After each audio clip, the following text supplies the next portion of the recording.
Ghana this my mamunyina ha. Prem to breakfast your born UTV and Saka and yede Ebramo yede free ship house Abeka Junction. Accra and yede mani mo betimi ahwe yen channel 360 DSTV so abusafo nyumako bi ada Roma no maso masene ama awie me de kase boyi eba this way chocolate drink yo here enso hye afei special ice mineral water na ensu krojin wo pe na wanom a eno so ebetimi aboa na ama ohu atopa na ye ka this way a awie wunya bi na sa odi nsuo hye kakra bi enane no na wo de blog gumu a na onom a etimi ekoyie papa sanso ena special drinks eno so anonom de a abusuamu ni nyina betimi anum bi ewofie na energy no waye adwuma wabre no ebia na sabre ya wabre a wunya bi na sa wonom a etimi eboa wo ema ahoden no etumi egina ne naso sanso ne wo best point savings and loans how do sika ekokoto a how bia eni ekire na osika na somdwemu a bre bia pa bia kwa wutimi ekoyi best assurance ene best pension wo mo eni nyumako o maso masene mam de prem to breka se boyi me de ebramo na de edi mu akotene bi ene se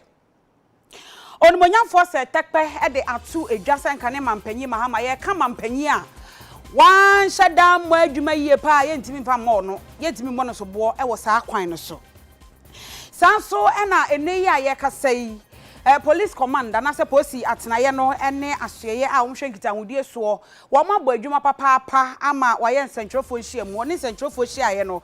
we nipa bi a wo mo efa kwati kwan so na ebia nipa no na de jam wanya mfonyin no de akwakoto eye abafu internet so ene ya so wonum epa achi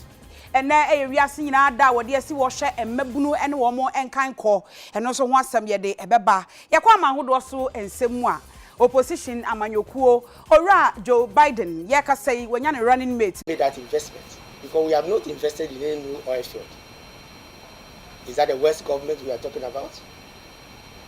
The West government that invested in 3 oil fields? West in terms of mismanagement. I'll come to how we use oil revenue. Remember, I was talking about it, right? If John Mahama had dissipated the oil revenue, right? If John Mahama had not, despite the difficulties, built the stabilization fund, if John Mahama had not set up ESLA, which is what is being used to pay the banking sector and all that, would you call him, But let me run through the list. Why we did not leave a West economy and why John Mahama cannot be described as such.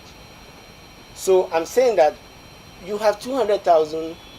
nearly 200,000 barrels of crude oil compared to 70,000, which was not even realized because of the tariff bearing. You remember all those things. Revenue was less than 1 billion. You are enjoying almost 5 billion and it's in the budget. Almost 5 billion, annually of oil revenue. Prices. Today, crude oil prices are about $45, $45. I'm sure you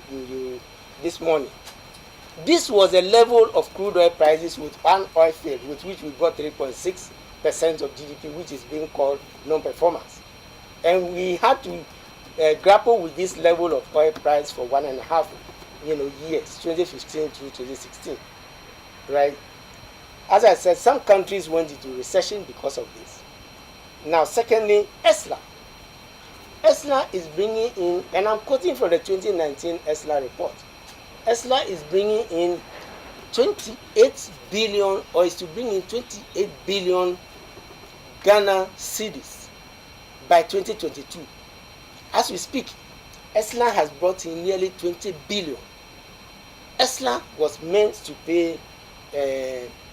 creditors for roads and meant to clear the energy sector debt. If we are being told, which we use to clear part of the banking sector debt, if we have this much revenue, why do we still have people bailouts not being paid? Why are we issuing bond without interest for 5 years? This is revenue which was described as a nuisance tax, don't forget, and which will be cancelled immediately in 2017. You appear pained by recollection of such description. No, I am only reminding Ghanaians.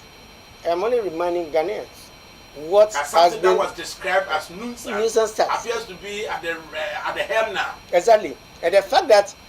the government that promised that they will cancel it and didn't cancel it, but rather increased the rate last year. Because it was helpful. Of course, that's the one which is being used to pay the depositors and the rest. So when my president describes his predecessor as worse, if he had cancelled this, can you imagine what the banking sector would be today? Abusuafo ye to akase bono eso ababeto yapono so se awie ya enka ne mampanyi John Dramani Mahama esan se wokọ asori ewo Assemblies of God ewo omanmu enam so ama wakwakopiem ewo wonum headquarters asori no ne batan yankasa mu no ama wode Professor Nana Jane Opoku Agiman se wono ye ne running mate no wode no ekwa akọkire nyame asofo se de be ya eja bebọ mpaye ede ata nechina yense Johnny Baron akwakopiem wo ho a ye ne no kwakodi enkomo ne abisa ne sesen na ekoso Mark wotem nka ma hey yo me jo so ohima yo de ekoso no fa boye yo sene enyina enim no eye omampani dada His Excellency John Dramani Mahama also ye NDC flag bearer that so bo pro the running mate Professor Nana Jane Opoku Agiman Ghana form penifoni groups who here say obi obi mind to be an to me kokomonan so no and then so they do Christian community Ghana has say no and so we do her Assemblies of God church and at the headquarters or rage has say now or we do or the on na ne kasa emu no kire say Professor Nana Jane Opoku yeboa Agiman sorry mfancha me you be a odi mu pa osuro nyame na djuma so eso eni a eye se Ghana for hweso no moto abamana betumi aboa ama Ghana disua ne Ghana economy no akọ enimu yie pa osanse de to say eye 2020 abato omukọ mu no eye NDC party no be say eye insults and I say attack unnecessary attacks there omumfa bi enbeye adwuma awom 2020 campaigns mo by issue related nyama and someone betumi and someone betumi aka Ghana for betumi to abama mo no enye the attempt no be adwuma and no promise Christian community say star number be na Professor Nana Jane Agiman so kasa no no che say oda Ghana for nyina for so one accept no challenge no ti ase say eduma down when so no eso but say na obi agi na to no Christian community so mom say nyame adom na abanya no be dem nsemu a ombi adwuma aso Ghana for ani na Professor President of GPC Ghana Pentecostal and Charismatic Council Professor Paul Fimpomanso etu omofo no na o che say eni nyina mu no political parties be Ghana bia say hu say Ghana for akọ eni mu say ye ni obi nti they should appeal to our intellect and I say in some of the kind of issue related and I say issues I want back up to a Ghana any issues are big mu ama Ghana for they should appeal to our intellect and let us understand say these policies are what to change Ghana na any say that policies are MY and on the back or some say are there insults and now tax and never that they ba abema ho ya backroom tension backroom there omunyin film kana amwa o man Ghana da bi gine I say and this is so Christian community no ma congratulate and this say omodi voter registration issues ni na court no omagia to ma Supreme Court ma verdict no and this to me to no ama di media nyina da say na so mo da Ghana for nyina say relatively you can say relatively say ye hwe ni kase mu a registration pay nyina e asumdwe no omo da Ghana for say omo saman for NDC ni MPP Professor for performance GPC president and our cassette say or catch the NDC ni MPP nyina say and never be more mine no the power of mine war ever say there mom for dia and so many so or campaign period but issues are policies on person on this yes your mind and they are there some did money internal adwumadi no eda so koso na yen kame YouTube for nya ewo nyina no na futuo nsema ewo nyina no adwume kase ewo mu ne baba bro into McBaron ni wo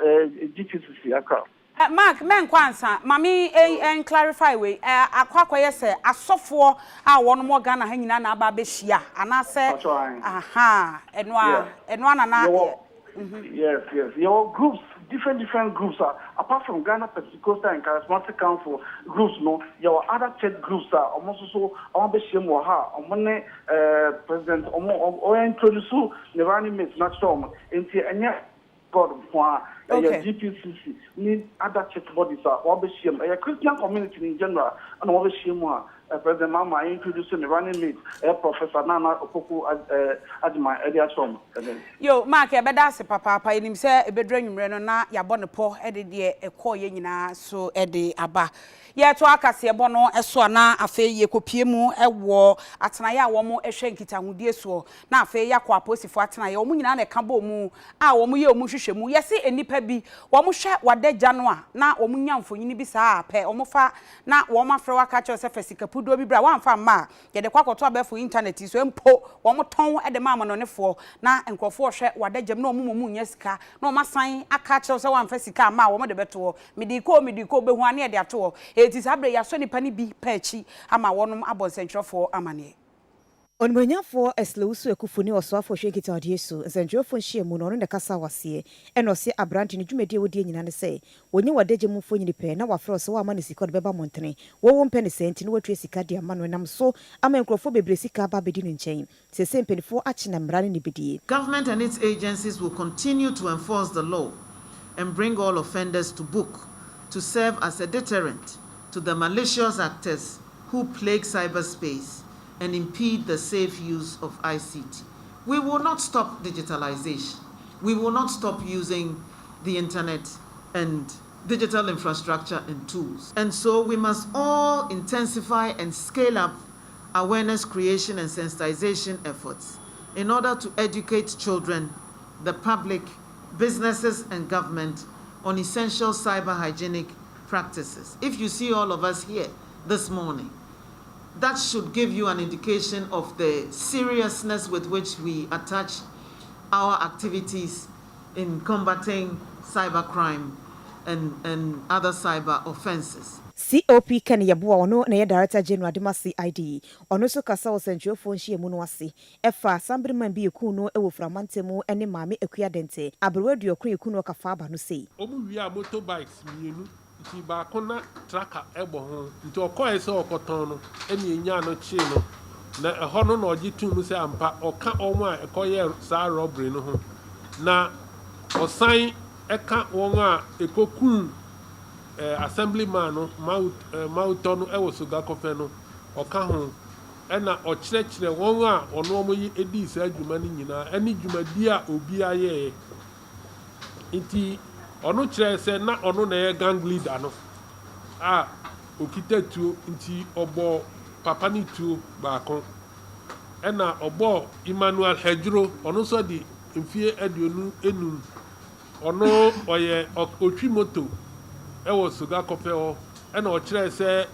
saa krachi no ewo sika nti omumpe eye Richard na echi no ompe nkrofo mra na omunko wia saa papa no na omunyi ni sika ena ono ko enti ono Richard ne de ono na leader Emmanuel Hedro no de ono okokyerɛ wo mo fie ho obi so oka ho biem eye Steven Ajibolo edi a frɛ no ye Choko ono efitani ono susu ekyese ampa na oka ho bi na ono edituo ebo papa no na another person na oka ho eye Christian Zotovi ono susu edimfie aduasa oyekuani na ono susu na edi etuo no esie nti se omu wie operation na odituo na esie omu ko ye operation na akwakwagye na ebinum de abo eye Steven ne Michael ani Obed no omu de cement block ebo epro no eda ebu epro no ansa na omu timi ewramu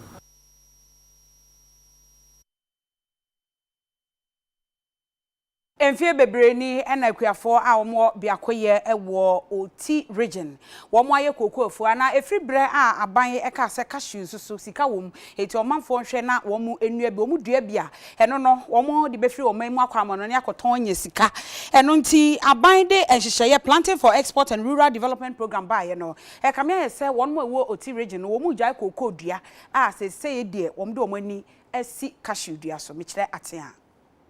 kwache fo hwenuane ni kuaye so ewo beakoye mesi kupon assembly nim owura pepe amankwati akase mu no se ewemu sakraye no anya susuaso bone ewo koko ne atea so nenso ha adwene kra esanse afrase mu nkwa no abide tuntim be 57725 ene makuafo be 630 na aboa mo mudwumedie no ekoso yi uhwe ye matem hano a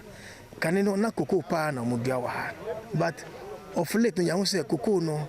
entimi so tisena eso elia ono na ne ya hu se wiase sakraya aba no climate change no ema koko asase nyaansa entitama aban ba ye se yempe alternative crops under the planting for export and development program no ye biako ye ka se okay ye hu ye tere ha no ye were a lot of land asase wo ha no a ya ja koko no dua na koko no anya yi a ye betimi dia atia no ebe ye. That's why we chose to do to say yebedua atia to replace the cocoa econo. It became 270 farmers, and this year no yebedema 450 farmers on bedua. Abakra chipenyi owo biakoye ma me comfort ata e de sede etu mesi group mpanifo nim se mo won sase no aya mo mamba ne bi no mo sunya so afu. I appealed to our nananom and our husbands and our brothers to allow our female or our wives and our female daughters, female children to also have access to parcels of land so that we can also cultivate these cash crops to make us also have something in our pockets. Usually, what we know is that in our family system, we say that Emma eni asase ananyesa. Aha. Enti say ye janum ewuja yen. Na asase no mo eja no. Mema no kwa na mafa. Emma no mo mpese mo be ma yen bi. Sabi enye mma nyina na. Memfa ne say aware eye aye ya ma hen. Na say wa ware kra na oti ukun fia. Ese say untu nya o parcel of land. Benkumhini awo apekusu bi na matren kunya sase so ebo aban abaso adwumedi awdro wodi bo akuafo opomu wono mo. Yanso akuafo deda.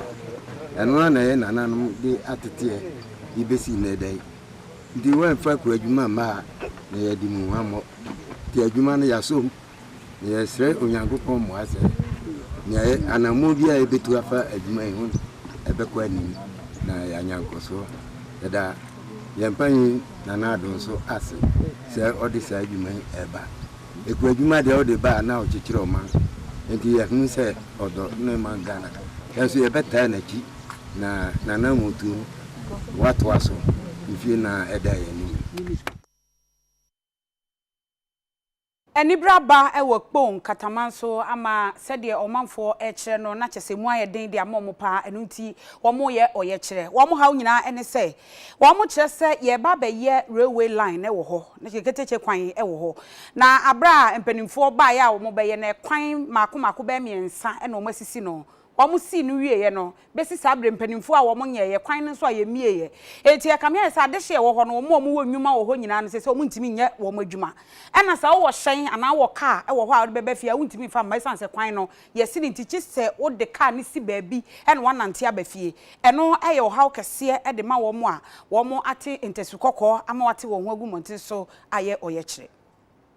mi fa ha mi nye koni ma fa mi shenyama mi tofa nyama ni nyina ni gufo mi nye da ni mi beye mi kofie mi koko tram sugar mi ton so ye obi ani sugar mi tufie anu aha no koramo ho mo ko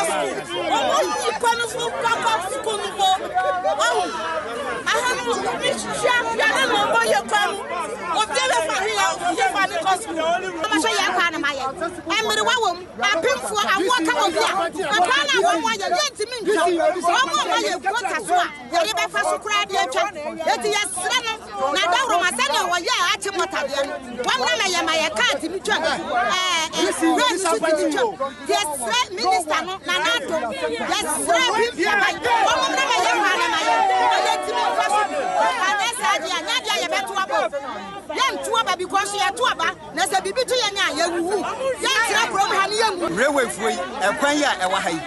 You are a quamian, living our own best second. Baby, anyway, before you better say, if you go, be a crowd, yes, you go from the crowd. Yeah, any other, I just have to turn it to separate down and send it to be an apple. And also,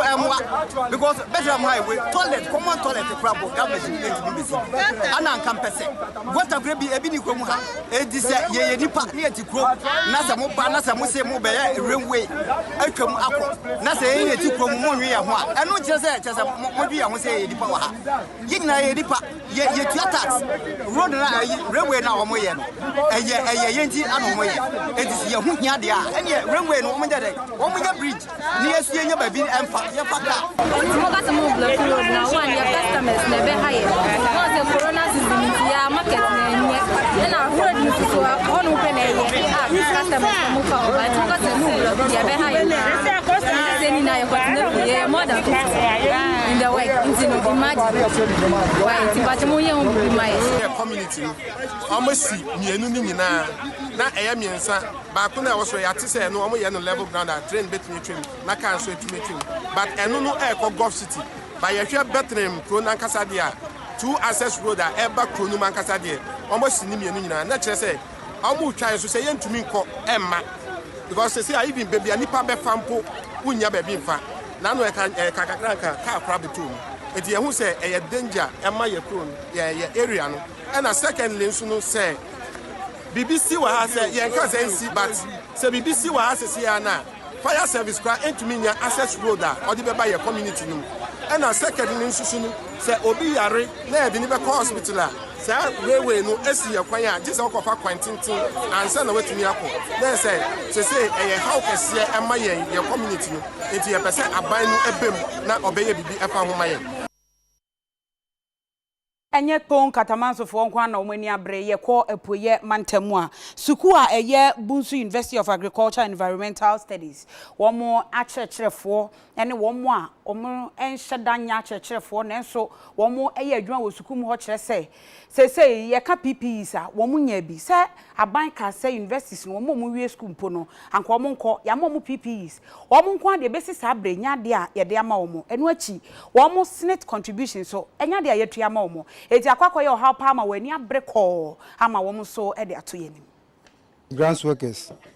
they here implement tools at the we are complaining about the management someone to nema mind there's always be a bekobia there's no money they are complaining so much a high empa into be bakura na da de ne do that then so do ha haya no abre untimi ye adwuma bia na still they are complaining say adwuma kitwe no ye we need a machine said the buy a bit my ejuma amomani age ehun say yen so ye ejuma ha no so yen so ye ni a omo so omo ni be so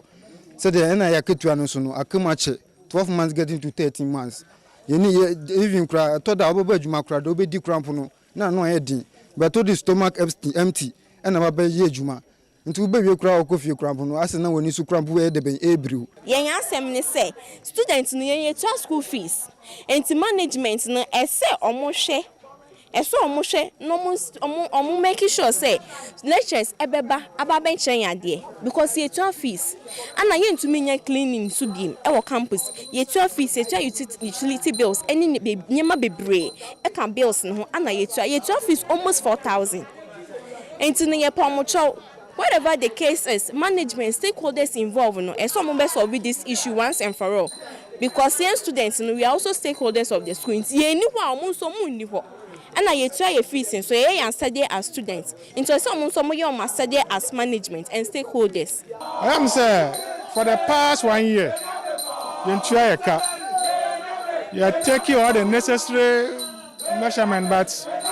management in any positive answer be a my.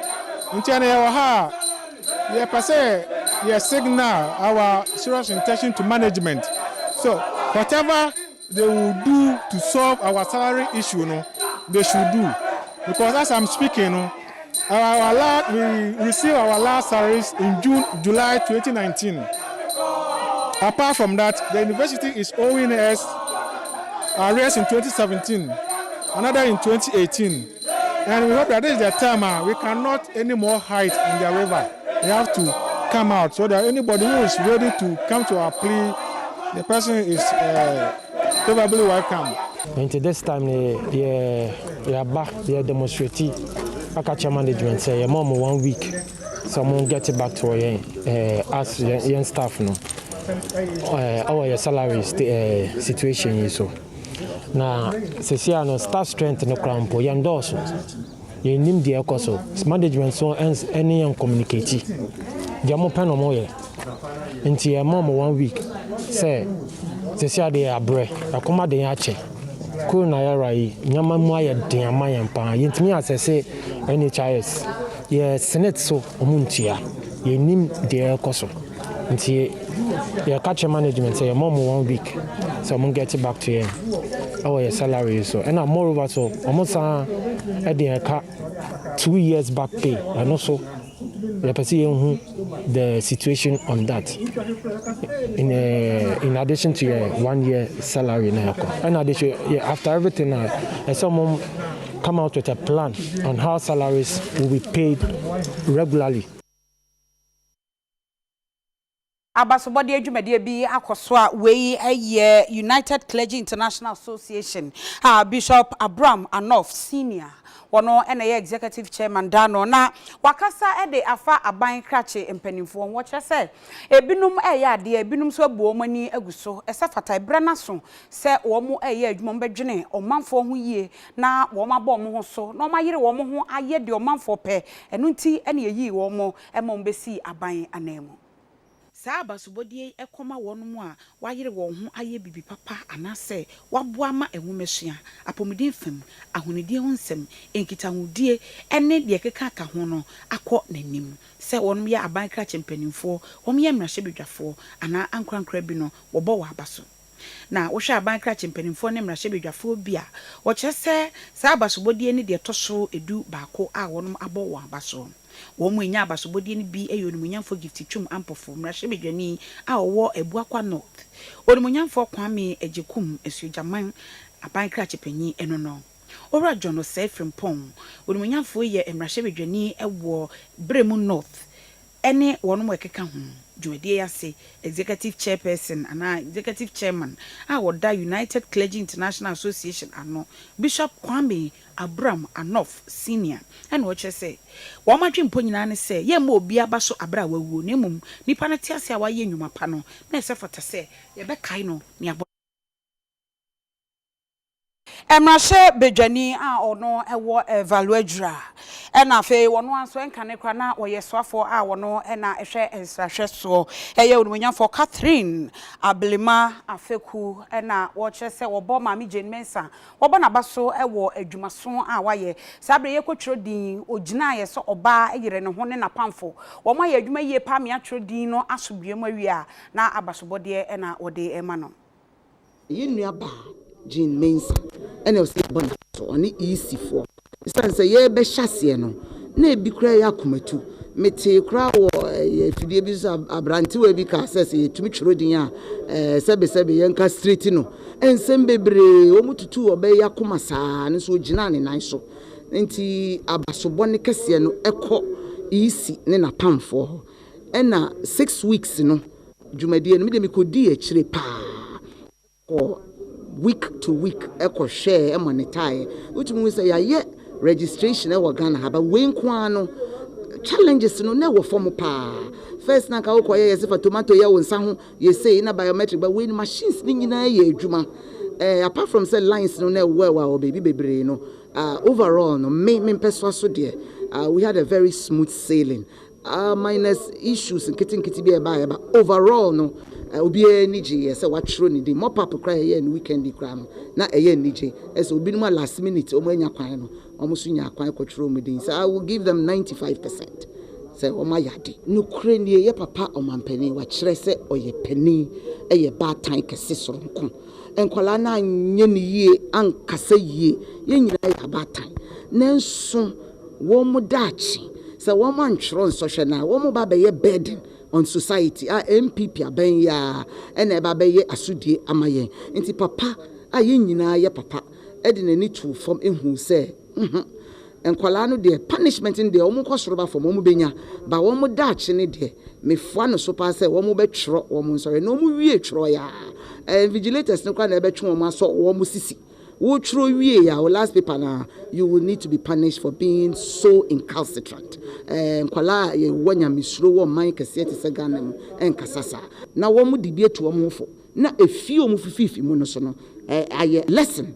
So that when your child goes out there, he or she represents you. A dinner done so your mommy papa heritage. To omoko fear meaning so or bad time. Ombetrim kolano so aso e we fear akam. But omo de amanyo sem eba free SHS no. Omo hwene yie no man se Ghana and kolada achi. Bebre nya bi koye kwame nkroma breso. So they should be the first one to advocate for the goodness of the policy yewra mampenia wo tiaso. Nana adodan kwa Akosua ado ediaba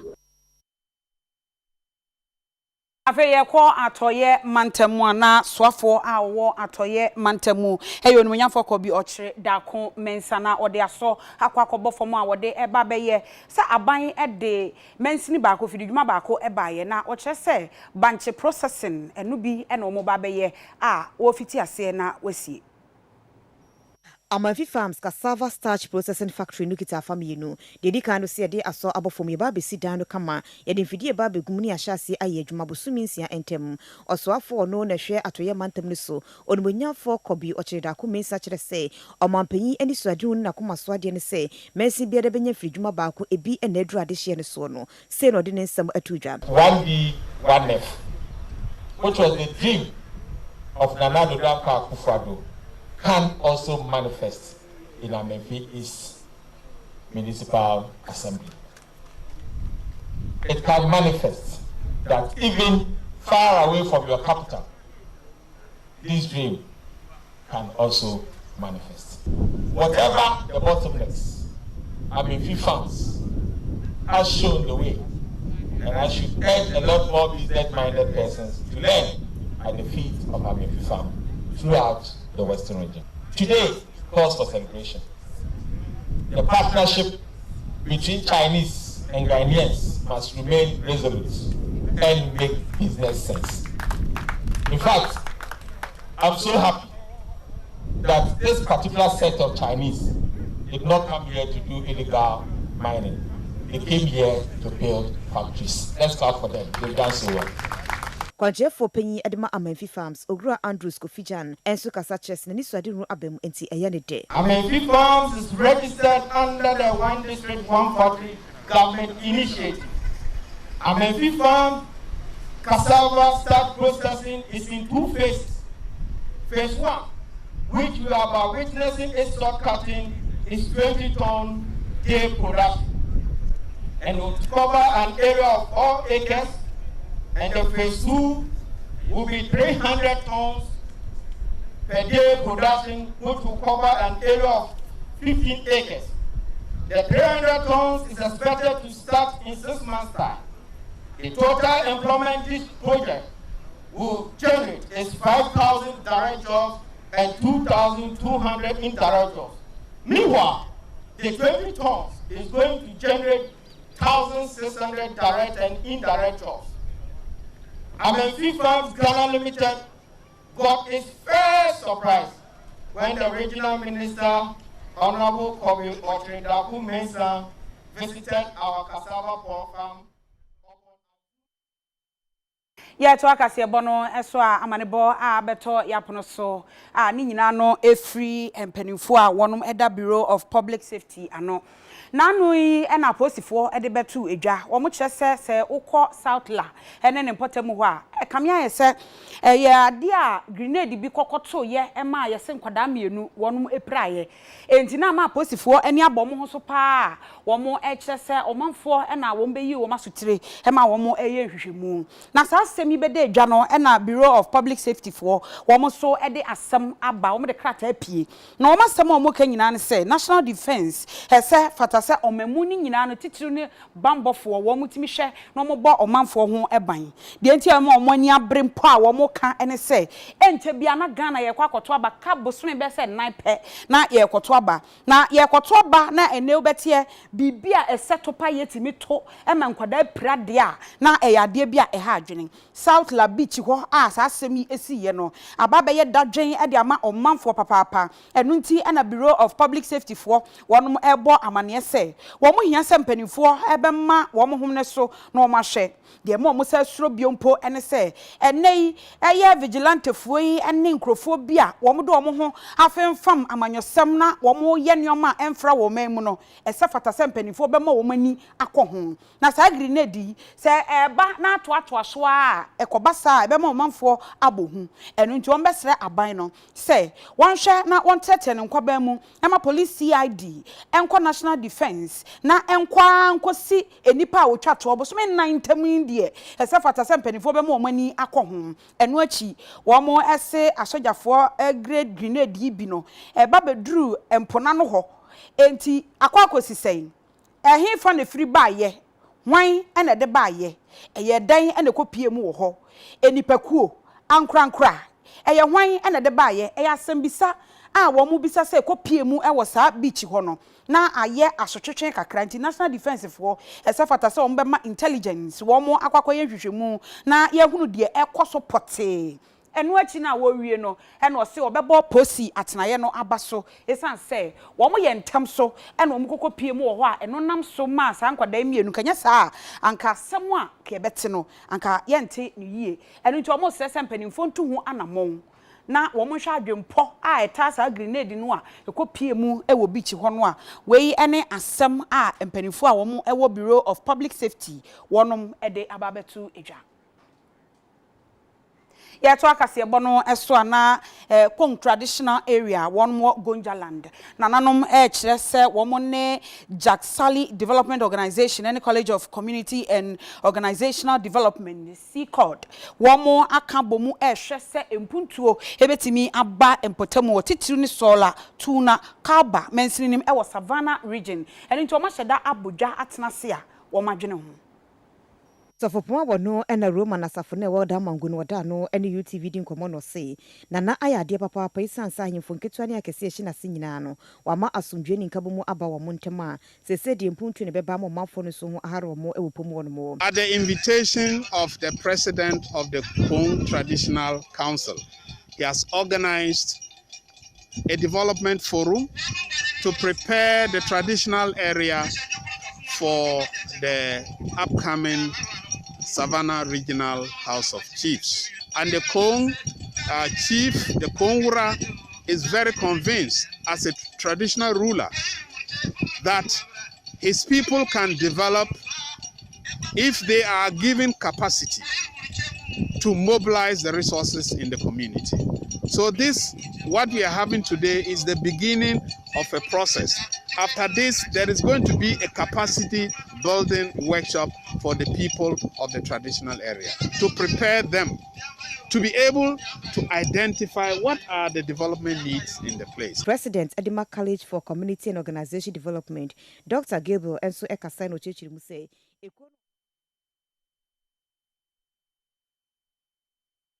ena wiase nyina da wode asi wo ekai emabunu ene wonom empuntuo eno nti wo hwa August da a etoso edumienu afibia mu no empanifo hye da si nkonwa kai emabunu no hwe entotoye enyomo obetimi de aboa mabunu ama wo matimi akọ wonom anim na ye hwe afi we de no a youth engagement for global action na chese ye ka emabunu nyina no wiase nyina wo se wo mu etimi tu anamo onye se bia ade na wo so be no wo de wano ena eka no saa keke enu nti ese fata se wobetimi akọ wanim enu akiri no wose se ye ka yen aye ho se bi aga na ha se ya enkran ha se ya enkran ha ya no wobetimi aye bibi de afa ho sanso ena wobetimi de akọ atetere nkwaban mu enu akiri no ye betimi akọ omamu ni nyina nso na yetumpon na yakọ yanim se ye mramu se ya amanyosemu ana se ye si ginaye bi de afa ho enu akiri no ye betimi so ahwe na ya tetere ye ntaban mu na yakọ wiase afa na nyina na ya hwe akọ ye de se fata se ye na no aboa ama emabunu wo matimi anya mpuntuo ewo wonom asetenemu nti afi we die no saa pepepe na wode asi wani so afa ye kwa ma hodo